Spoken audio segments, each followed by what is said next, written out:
And my name is Sixing Guan, and I was born in Shanghai, China, and come to Waseda University as an undergraduate. Now I am a second-year PhD student in the course of clinical psychology and School of Human Science. And I belong to behavioral medicine lab and also work as a research fellow from the Japan Society for the Promotion of the Science. And I am researching mind wandering and mental health from the perspective of clinical psychology and cognitive neuroscience. I'm also work part-time as a licensed clinical psychologist at a hospital.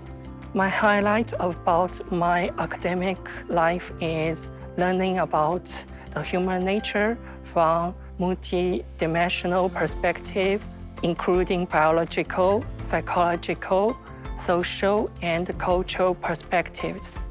My goal is to satisfy my curiosity and explore the nature of human well-being.